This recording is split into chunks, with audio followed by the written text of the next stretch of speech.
하나님 말씀 호세아 5장 15절 하반절부터 6장 11절까지입니다. 우리 한 절씩 보겠습니다.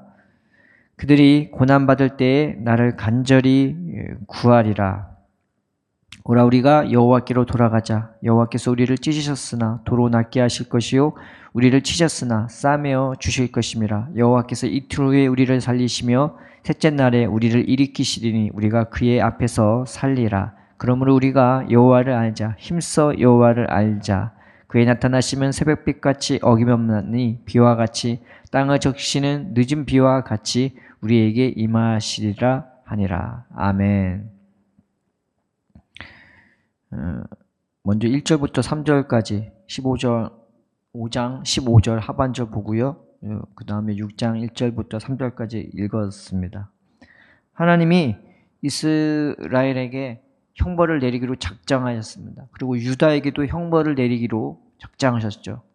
하나님이 원했던 것은 그들을 멸망시키기 위해서, 벌을 주기 위해서가 아니라 그들이 온전히 회개토록 하기 위해서.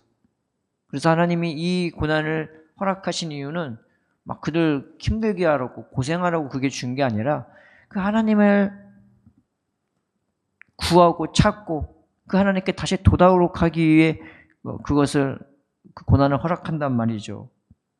그래서 하나님은 이 말씀을 딱 주고 이들이 죄를 뉘우치고 내 얼굴을 구하기까지 내가 기다리는데 그들이 이제 방금 읽었던 말씀이 그들이 어떻게 반응하는지 이제 그 말씀을 보여준 겁니다. 그들이 고난받을 때에 나를 간절히 구하리라.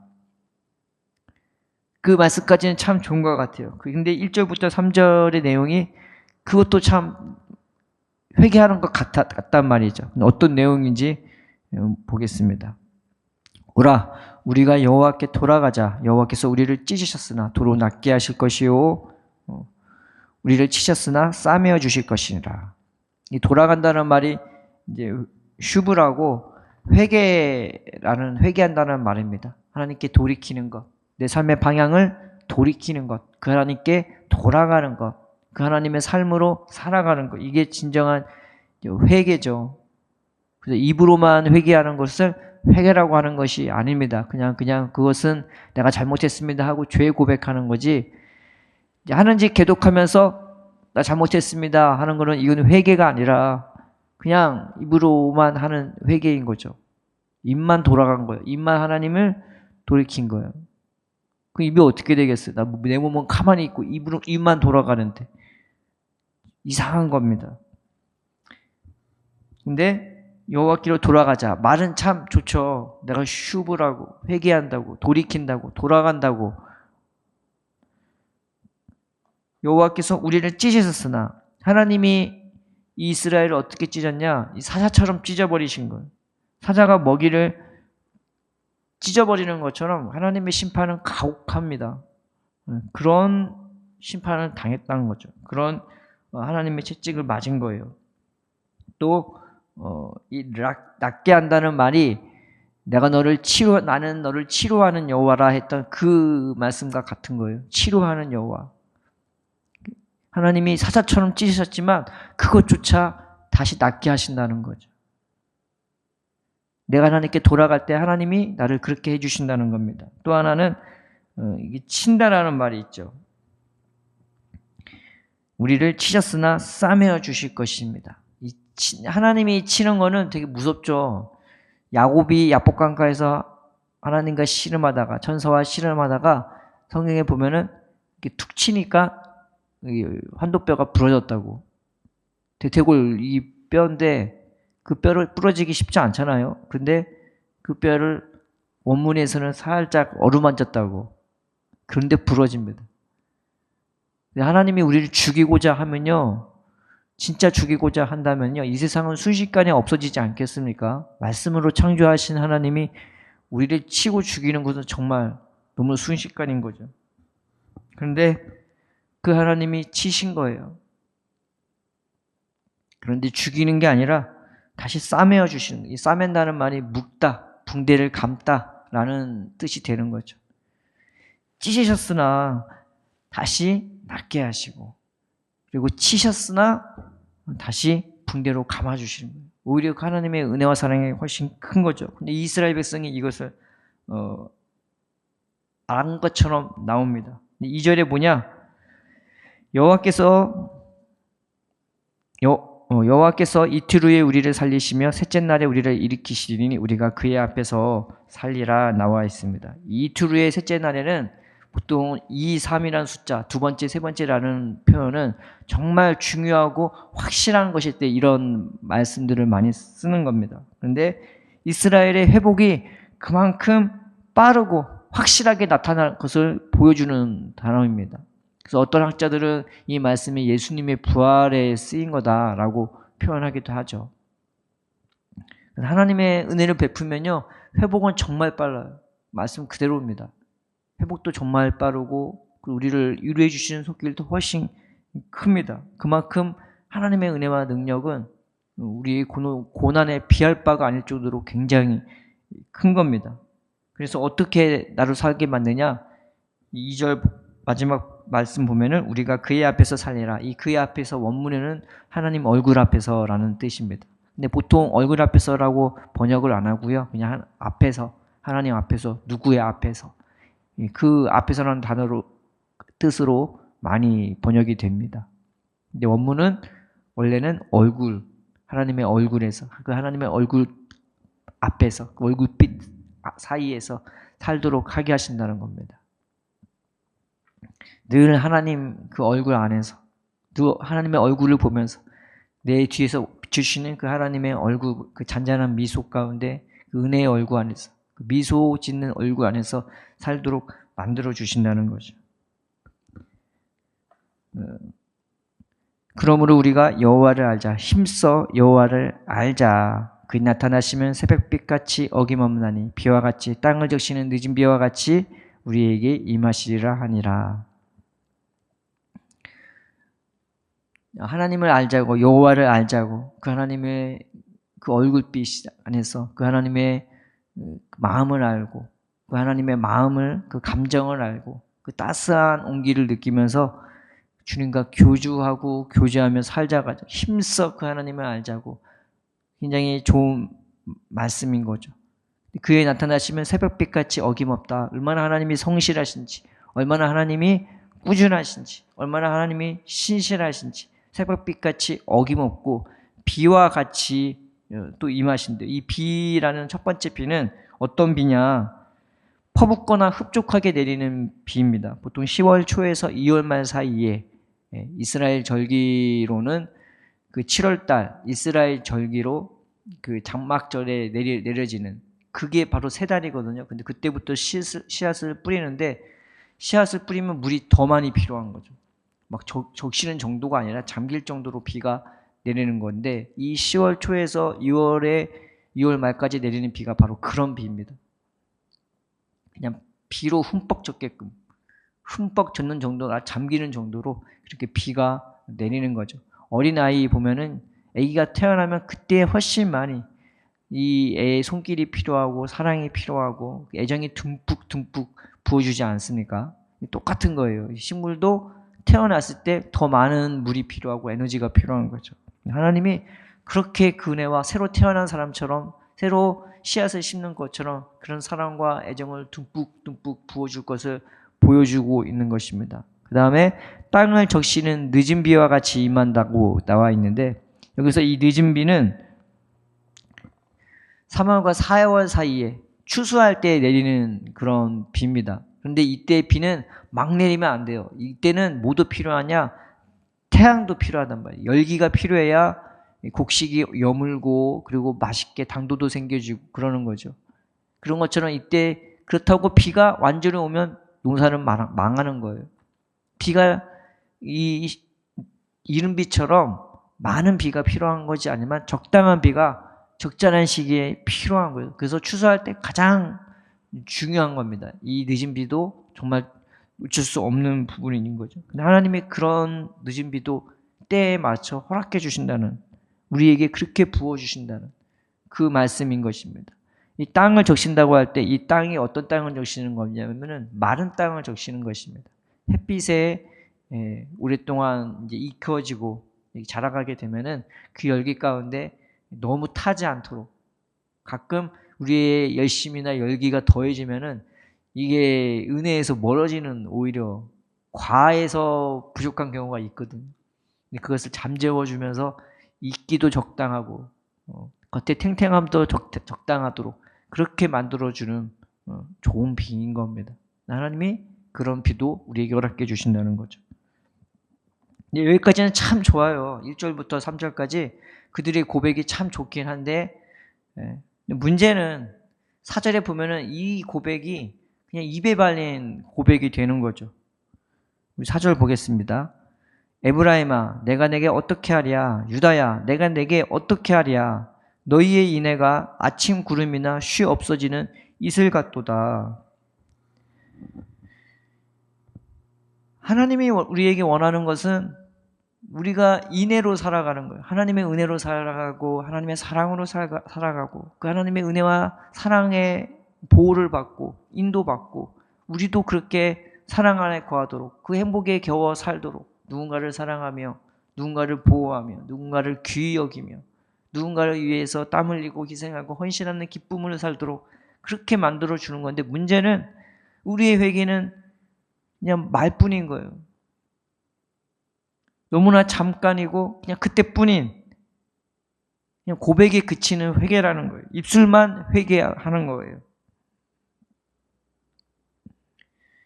인애라는 것은 그런 게 아니잖아요. 내가 내 하나님을 사랑하고 그 사랑 안에 거하면서 내가 내 아내를 사랑하고 아내의 품에 거하는 것을 흡족해 여기고 내가 내 남편을 사랑하고 그 남편의 사랑 안에 거하고 자녀를 사랑하고 형제를 사랑하고 이웃을 사랑하고 친구를 사랑하는 그런 사랑으로 살도록 하길 원하는 건데 이놈의 백성들은 하나님께도 음행이지만 자기들끼리도 부부끼리도 서로 불륜이고 이거 남편 여자 할 것 없이 남편도 불륜, 아내도 불륜, 가족도 불륜 아주 음행의 덩어리로 그 디블라임의 딸 고벨이 그 집안에 총만 맞는 자녀로 컸던 것처럼 대놓고 자기 자녀도 음행하는 여자로 키운단 말이에요.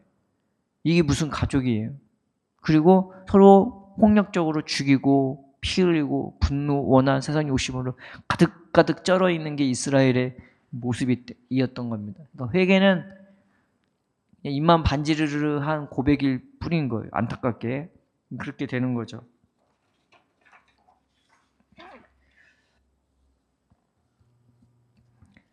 그 하나님이 할 수 있는 게 뭐겠어요? 떼내는 것밖에 없어요. 왜? 진실한 회개를 원하는 거지 하나님의 입이 발린 회개를 바라는 것이 아니기 때문입니다. 근데 우리는 깨닫지를 못해요. 인지도 못해요. 내가 얼마나 병들었는지 깨닫는지 인지조차 하지 못해요. 이게 가장 큰 슬픔인 거죠. 세상적으로 내가 좀 가난해요. 내가 좀 병들었어요. 그런 거는 너무나 잘 깨닫는데 내가 영적으로 하나님 앞에서 얼마나 멀어져 있는 게 죽을 짓이고 스스로 죽이는 행위인지를 깨닫지를 못해요. 그게 얼마나 나한테 영적으로 병들게 하고 나를 썩게 만들고 나를 메마르게 하는 건지를 모른단 말이죠. 그래서 하나님이 하시는 게 이겁니다. 그러므로 내가 선지자들로 그들을 치고 내 입의 말로 그들을 죽였노니 내 심판은 비처럼 나오느니라. 선지자들로 그들을 친다는데 이 친다라는 말이 도끼로 내를 찍어버리는 거예요. 거침이 없는 거예요. 하나님이 때리실 때는 확실히 우리 안에 있는 독한 것들을 그냥 잘라서 내버리는 도끼처럼 과감하게 쳐버리시는 겁니다. 그리고 내 입의 말로 그들을 죽였다고 그 말씀으로 네가 병들어 있는 것, 네가 죽어 있는 것을 드러내요. 그리고 내 심판은 빛처럼 나오니라. 어두울 땐 몰라요. 근데 빛이 임하면은 확실하게 보이잖아요. 물건들이. 아무리 이 전등이 좋아도요. 태양 밝으면 전등은 필요도 없잖아요. 그런 것처럼 하나님의 빛 가운데서 그들의 더러운 것, 추한 것, 병들어 있는 것, 썩어 있는 것 다 드러내면서 찍어낼 건 찍어내고 죽일 건 죽이게 만들어 버린 겁니다. 그래서 6절에 이 말씀이 있죠. 나는 인애를 원하고 제사를 원하지 아니하며 번제보다 하나님을 아는 것을 원하노라. 하나님이 원하는 것은 그런 입술의 고백이 아닌 거예요. 하나님이 원하시는 것은 어떤 예배가 아니에요. 하나님이 원하는 것은 어떤 번제, 희생, 헌신 그런 게 아닌 거예요. 하나님이 원하시는 것은 우리가 하나님 사랑 안에 살도록 하고 서로 사랑하도록 그 인애 안에 거하며 살도록 그 하나님이 얼마나 좋은지 그 하나님이 얼마나 부드럽고 달콤하고 또 강력한 건지 그걸 맛보게 하기를 원하는 건데 이 백성들은 세상 쾌락에 쩌들어해서 입술만 회개하고 하나님 앞에 나아가지는 못해요. 그들이 어떤 식으로 죄가 가득했느냐 7절 보면 그들은 아담처럼 언약을 어기고 거기에서 나를 반역하였느니라 라고 나와 있죠. 아담은 뭐냐? 사람 이름으로 해석하는 사람도 있고 지명으로 해석하는 사람도 있어요. 그래서 요단강 건너기 직전에 그들이 처음으로 가나안 땅을 점령하기 그 직전에 그 하나님이 요단강에서 물이 흐르지 않게 막았는데 그 막은 지역이 바로 아담 옆에가 바로 아담이었어요. 그럼 이 아담이라는 지역은 이 요단강을 중심으로 이스라엘 땅이 동편과 서편으로 있는데 원래 주시려고 했던 땅은 서편이죠. 근데 이 동편도 주셨단 말이에요. 동편과 서편의 중심이 되는 지역이기도 한 겁니다. 그리고 가나안 땅을 정복하기엔 그 시발점이 되기도 하는 거예요. 그러니까 이게 뭘 말하냐? 그 이스라엘의 중심도 그냥 썩어 있는 거고 그 시작조차 싹수가 노란 거예요. 그걸 말해 주는 겁니다. 이 말씀이 그런 거예요. 거기서 시작부터 하나님을 반역하는 거고 중심부터 하나님의 반역으로 쌓여있는 동네라는 거죠. 8절 길르앗은 악을 행하는 자의 고을이라 피 발자국으로 가득 찼도다. 이 길르앗은 이스라엘의 동편을 길르앗이라고 통틀어 말하기도 하지만 여기서는 어떤 한 고을을 말하기도 하는 것입니다. 근데 그 길르앗에는 하나님이 뭐라고 이름을 붙였냐? 악을 행하는 자의 고을이래요. 그냥 고을이라 안 하고 악을 행하는 자의 고을이라. 피 발자국으로 가득 차 있대요. 누군가를 죽이고 난 발자국이고 누군가를 죽이며 나는 발자국 혹은 누군가를 죽이기 위해 가는 발자국이라는 거예요. 그들의 발자국이 다 그렇대요. 그냥 살인자들로 가득한 동네라는 거죠. 이 이스라엘 우편이 이스라엘의 오른쪽이 그렇답니다. 또 세겜은 어떠냐? 세겜도 이스라엘의 중심 도시이기도 하죠. 거기가 레이지파의 도피 성읍 6개 중에 하나이기도 합니다. 동편의 3편, 서편의 3편. 그 6개 중에 한 곳이 바로 세겜입니다. 근데 거기 제사장들도 무슨 짓을 하느냐? 9절에 강도떼가 사람을 기다린 같이 제사장의 무리가 세겜길에서 살인하니 그들이 사악을 행하느니라. 근데 맨 마지막에 이 관계대명사 키가 있는데 이게 왜냐하면이라는 뜻도 있고 여러 가지 뜻이 있는데 여기서는 확실히라는 뜻도 있는 것입니다. 그래서 영어 성경 ASV에서는 이거를 certain이라고 확실하게 그들이 사악을 행했다고. 제사장들도 앞에선 제사 드리는 것 같은데 뒤로 가면은 강도떼처럼 사람 기다리면서 사람을 죽이는 이거는 비유가 아니고 진짜 이렇게 했다고 하나님이 고발하는 겁니다. 10절에 내가 이스라엘 집에서 가증한 일을 보았나니 거기서 에브라임은 음행하였고 이스라엘은 더럽혀졌느니라.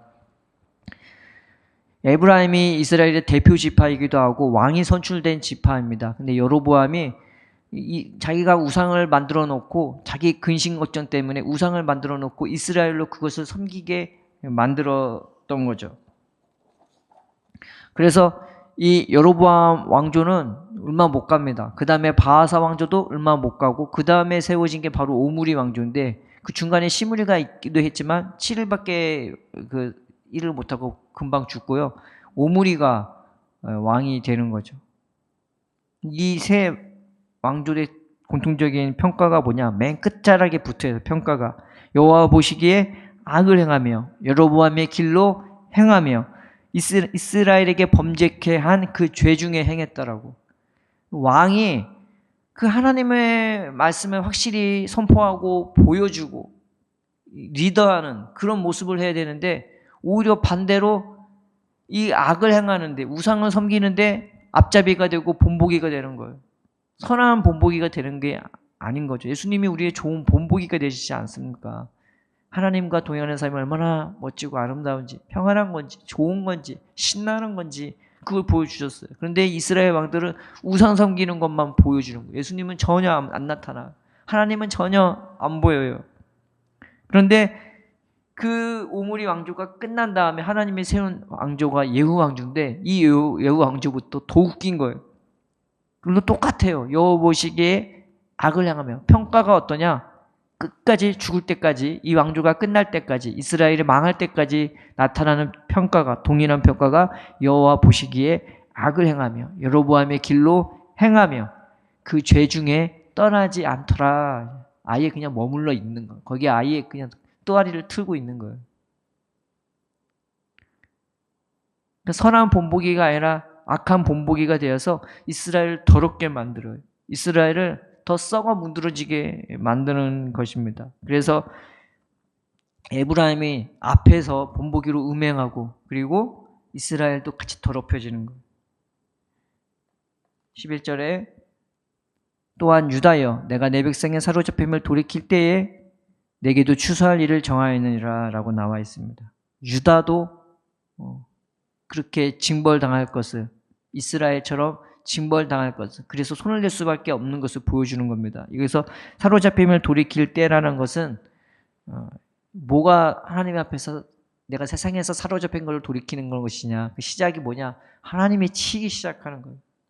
내가 내 의지로 안 되는 거예요. 내가 내 이론으로 안 되는 거예요. 내가 내 열심으로 안 되는 겁니다. 이건 하나님이 건드려 주셔야 되고 하나님이 붙잡아 주셔야 되고 하나님이 인도해 주셔야 되는 거예요. 그 손길이 뭐였냐? 바로 하나님의 징벌, 그 고난인 거예요. 내가 내 죄를 깨닫도록 만들어 주시는 거. 내가 내 연약함을 깨닫도록 만들어는 거. 그냥 입에 발린 회개가 아니라 중심으로 회개토록 하기 위해 하나님의 밖에 없다는 것을 온몸으로 뼈저리게 느끼도록 하기 위해 하나님이 이런저런 고난도 우리 인생의 자체가 먹고 살기 위해 살아야 되고 그냥 기본적인 삶을 살아야 되니까 어쩔 때는 그게 숨막히고 뭐 세상적으로 능력 있는 사람은 그런 대로 살아가지만 사실은 세상에 잘난 사람보다 연약한 사람이 얼마나 많습니까? 그냥 하루하루가 허덕거리며 사는 사람이 얼마나 많습니까? 그런 고난도차 하나님이 나를 세상에 사로잡힌 것으로부터 돌이키도록 하기 위해 하나님이 베풀어 주신 손길이라는 것입니다. 하나님은 회개조차 내가 못하는 걸 깨닫고 하나님이 나를 돌이키도록 하시기 위해 우리가 하루하루의 정성을 베풀어 주시고 우리를 인도해 주시는 분이신 것입니다. 내가 하나님 앞에 나아가서 하나님 내가 회개도 난 제대로 못해요. 내 회개는 입에 발린 회개예요. 주님 나를 불쌍히 여겨달라고 내가 진심으로 내 연약함과 내가 죄 가운데 사는 이 뼈저린 고통을 무엇이 진짜 고통인지를 깨달을 수 있도록 주의 손을 내밀어서 나를 고쳐달라고. 오늘 1절과 3절의 말씀이 그냥 입에 발린 회개로 나오는 고백이 아니라 내 삶 속에 진짜로 나오는 그런 회개의 역사가 될 수 있도록 오늘 하루 가운데 내 마음과 심령을 인도해달라고 기도하는 저와 여러분 되기를 축원드립니다. 주께서 우리를 붙잡아 주실 것입니다. 주께서 우리를 인도해 주십니다. 이 말씀을 던진 것은 그저 너도 입에 발린 회개가 아니라 하나님 앞에 진실한 모습으로 인도받으라고 그 사랑 안에 거하라고 순종하라고 하나님이 우리에게 해주시는 말씀 아니겠습니까? 이 말씀 붙잡고 하나님 입에 발린 회개가 아니라 내 중심으로 진심으로 온전히 주님을 사랑하고 그 사랑으로 행할 수 있는 내가 될 수 있도록 이 온전한 회개를 우리에게 허락해 달라고 주님을 붙잡고 의지하는 저 여러분 되기를 축복합니다.